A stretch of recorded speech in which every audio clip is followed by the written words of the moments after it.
Big boss journey ఒక ఎంతైనా మాట్లాడితే ఇప్పుడు మాట్లాడదాం మొదలు పెడితే రేపు కూడా ఇంత టైం దాకా మాట్లాడవచ్చు. అన్ని విశేషాలు ఉన్నాయి ఎందుకంటే 3.5 months జర్నీ అయి ఉంది అది. అండ్ చాలా ఆనందంగా ఉంది. అక్కడ ఉండే టైం అయితే నాకు నిజంగా ప్రతిరోజు నాకు 1 day 1 year లాగా పోయింది. కానీ అక్కడ నేను చివరి వీక్ దాకా ఏమీ చూపించలేదు ఎందుకంటే 1 day కూడా 1 yearలా ఉందనేసి. నిజం చెప్పాలంటే నా హ్యాండ్స్ లెగ్స్ ఇట్లా ఇట్లా యాంగ్జైటీలో ఉండే చాలా. బికాజ్ నాకు నా పిల్లల్ని వదిలేసి ఉండడానికి అలవాటు లేదు. నా ఫస్ట్ బిడ్డ అయిన తర్వాత కూడా నేను 2 సినిమాలు చేశాను. ఇక్కడ మణిశంకర్ అని సినిమా చేశాను, రిలీజ్కి రెడీ అవుతుంది. కేరళలో కుండరాండి ఆఫీస్ చేశాను. నేను షూటింగ్లో ఇటువైపు ఉంటే నా బిడ్డ ఇటే అటు ఎక్కడో నాతోనే ఉంటాడు. నా అమ్మ కూడా సెట్లో ఉంటారు. సో అట్లాంటి వాతావరణంలో చాలా కంఫర్టబుల్గా షూటింగ్కి ఆల్రెడీ పోవడం మొదలుపెట్టాను. బిగ్ బాస్ పోవాలి ఈ స్టెప్ తీసుకోవడానికి మీ అందరికీ తెలుసు. 2020లో నన్ను బలి పశు చేశారు. నేను ఒక ఫిల్మ్ యాక్టర్ కాబట్టి నాకు కొంతమంది తెలుసు. వాళ్ళొక ప్రాబ్లంలో దొరికిపోతే జస్ట్ బికాస్ నేను ఒక ఫిల్మ్ యాక్టరు నన్ను లాగి అందులో ఏమీ ప్రూఫ్ లేకుండా ఇన్నోసెంట్ అయిన నన్ను పెట్టేసి చాలా ఇబ్బంది పెట్టారు. నా మర్యాద మీద చాలా ప్రాబ్లం చేశారు. నాకు వచ్చే అవకాశాలన్నీ చేంజ్ అయిపోయింది, లైఫ్ అంతా చేంజ్ అయిపోయింది. కాబట్టి I had to take this step. నాకు బిగ్ బాస్ వచ్చేసి అందరిలాగా ఇది ఒక కెరియర్ ఆపర్చునిటీ, ఇంకొక షో చేద్దాం, లేకపోతే ఇది చేస్తే ఇంత డబ్బు వస్తుంది, ఈ డబ్బు కోసం పోయి మేము చేసి వచ్చేద్దామనే మెంటాలిటీలో నేను. సో ప్రతి ఒక్కరికి బిగ్ బాస్ వచ్చేసి ఒక షో ఆపర్చునిటీ, లేకపోతే ఇంకొక ప్రాజెక్ట్ జీవితంలో ఒక ఆర్టిస్ట్కి, లేకపోతే ఇంత డబ్బు వస్తుంది చేద్దాము అనేసి. కానీ నాకు వచ్చేసి నాకు పోగొట్టిన మర్యాద నాకు కావాలి. నాకు ఆ పర్టిక్యులర్ లీగల్ ప్రాబ్లం అయిన తర్వాత, ఆ లీగల్ ప్రాబ్లం నుంచి నేను బయట వచ్చిన తర్వాత కూడా కొంతమంది ఆ లీగల్ ప్రాబ్లం అయిపోయింది, ఇంకా కాష్ అయిపోయింది హైకోర్టులో అనేసి చాలా కొంతమంది అది పబ్లిష్ చేశారు. దానివల్లే నాకు చాలా ఇబ్బందిగా ఉండే. ఎన్నో సంవత్సరాలు అంటే 2020 నుంచి 2025 ఎన్నో రోజులు నేను ఒంటరిగా పిల్లో మీద ఏడ్చి నిద్రపోయి. ప్రెగ్నెంట్ కూడా ఉంటే ప్రెగ్నెన్సీలో కూడా నాతో ఇట్లా జరిగింది అనేసి నాకు ఒక మెంటల్ ట్రామా లాగా ఉండే. కానీ నాకు ఊడిపోయే ఒక స్పిరిట్ నా లైఫ్లో లేదు. బికాజ్ నేను ఒక సెల్ఫ్ మేడ్ పర్సన్వి. నేను ఫిలిం ఇండస్ట్రీలో అయినా 55 ఫిలిమ్స్ చేశాను, కన్నడలో, తమిళ్లో, మలయాళంలో, తెలుగులో. కానీ నేను ఓడిపోయే మంచి కానీ కాదు. నేను ప్రతి ఒక్క ఛాలెంజ్ లైఫ్లో స్వీకరిస్తాను.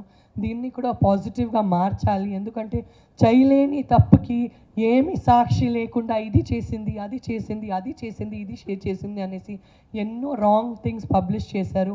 దీని నుంచి నేను బయటకు పడాలి. నా హస్బెండ్కి నేను భార్య అనేసి తను చాలా ప్రౌడ్ ఫీల్ అవ్వాలి.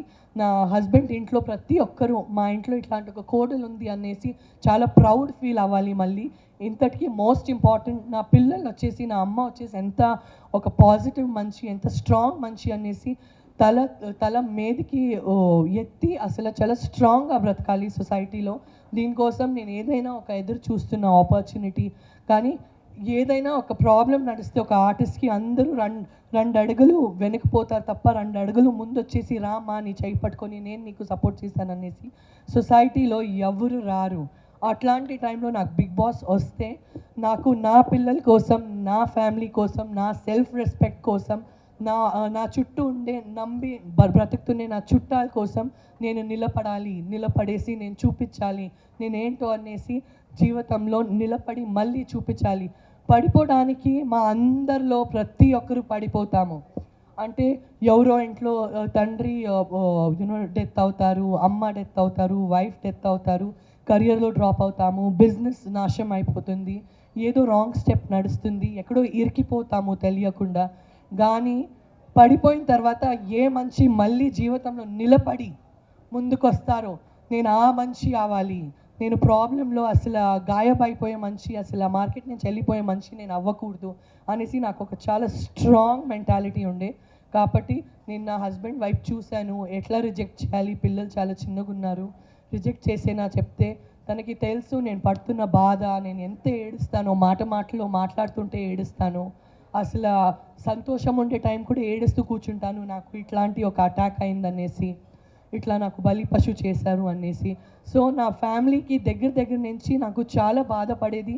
ప్రతి వారం వాళ్ళు ఎట్లా ఏడ్చి కూర్చుంటాననేసి చూసారు, కానీ ఏడుస్తూ నవ్వుతూ ఏడుస్తాను. అట్లాంటి ఒక బ్రతుకుండేది నాకు 5 years కోసం.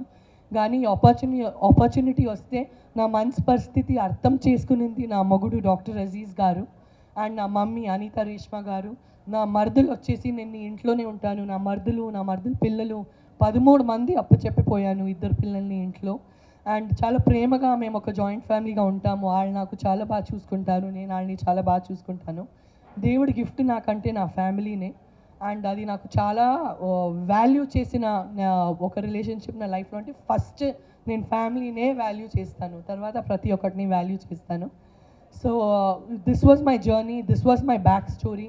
అందరు అనుకుంటారు ఒక అమ్మగా ఎట్లా ఇంత చిన్న కూతుర్ని వదిలేసిపోయింది అనేసి, కానీ నేను పోయింది నా కోసం కాదు, నేను పోయింది నా కూతురు కోసమే, నేను పోయింది నా అబ్బాయి కోసమే, నేను పోయింది మళ్ళీ నా మర్యాద సంపాదించుకొని నేను రిటర్న్ రావాలి అని ఆ ఒక ఉద్దేశం కోసమే నేను పోయాను.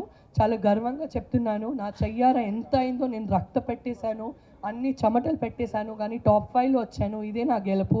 ఇది నా గెలుపు కంటే ఎక్కువ ఇది నా మొగుడు గెలుపు, ఇది నా అమ్మ గెలుపు, నా నాన్న గెలుపు, నా చుట్టాల గెలుపు, ఎవరెవరు నా పరంగా నించుకున్నారు ప్రతి ఒక్క ఫ్యాన్ గెలుపు, ప్రతి ఒక్క సపోర్టర్ గెలుపు. మీ అందరిలో చాలా అమ్మలు ఉంటారు, పిల్లల వల్లే వాళ్ళు పనికి పోలేరు. మీ అందరిలో చాలా లేడీస్ ఉంటారు, ఫ్యామిలీ కమిట్మెంట్స్ వల్ల ఒక కెరియర్ వాళ్ళు లీడ్ చేయలేరు. మీరు నన్ను ఒక ఎగ్జాంపుల్గా తీసుకోనండి అని ప్రతి అమ్మకి నేను మోటివేట్ చేస్తున్నాను. ప్రతి స్ట్రగుల్ నుంచి బయటికి వచ్చేసి మీరు మీకోసం నిలబడండి. మీరు నిలబడే రోజు ప్రతి ఒక్కరు మీకోసం చప్పట్లు కొడతారు అనేసి నేను గ్యారంటీ ఇస్తాను. చాలా కరేజ్గా ముందుకెళ్ళండి, బికాస్ మీరు ఆలోచిస్తే మీరు ఏదైనా సాధించగలుగుతారు అనేసి నేను ప్రతి ఒక్క ఇంట్లో లేడీస్కి నేను ఈ మెసేజ్ ఇవ్వడానికి ఇష్టపడతాను. నేను ఆల్రెడీ చాలా ఒక డౌన్ టు ఎర్త్ పర్సనే. సో బిఫోర్ బిగ్ బాస్ కూడా నేను అట్లే ఉండే, ప్రతి ఒక్కరికి నాకు చాలా వాల్యూ ఉంటుంది లైఫ్లో. నేను ఒక్క స్పూన్ రైస్ కూడా వేస్ట్ చేయను నా ఇంట్లో కూడా, అక్కడ కూడా అట్లే ఉండే. కానీ బిగ్ బాస్లో నేను ఏం నేర్చుకున్నానంటే, సపోజ్ మా ఇద్దరికి ఒక ఆర్గ్యుమెంట్ నడిస్తే బయట ప్రపంచంలో మేము వాట్సాప్లో బ్లాక్ చేసేసి లైఫ్ అంతా మాట్లాడము, ఆ వ్యక్తితో పొగురులో ఉంటాం. అది ఇమీడియట్గా మేము కరెక్షన్ చేసుకోవాలి. తర్వాత మీరు మాట్లాడతారో లేదో అది ప్రాబ్లం లేదు, కానీ ఆ ఒక బ్లాకింగ్ వల్లే చాలా ఇబ్బందులు అవుతాయి. వాళ్ళు పోయేసి 1000 మందితో మా గురించి మాట్లాడతారు, మేము పోయేసి మా బాధ చెప్పుకుంటాము. చాలా కాంప్లికేటెడ్ అయిపోతుంది లైఫ్ని కాంప్లికేట్ చేయకండి. లైఫ్ చాలా చిన్నది, సంతోషంగా బ్రతకండి. ఎవరితో అయినా ఆడతేడా జరిగితే అప్పుడే అది చదువుకోనండి అనేసి నేను లర్న్ చేస్తూనే చాలా బిగ్ లెసన్. సాక్షి టీవీ ప్రసారాలను నిలిపివేయడం చట్టరీత్యా నేరం. సాక్షి టీవీ ప్రసారాల కోసం మీ స్థానిక కేబుల్ ఆపరేటర్ని వెంటనే సంప్రదించండి. DTHలో, ఇంటర్నెట్లో కూడా సాక్షి టీవీ ప్రసారాలను వీక్షించవచ్చు.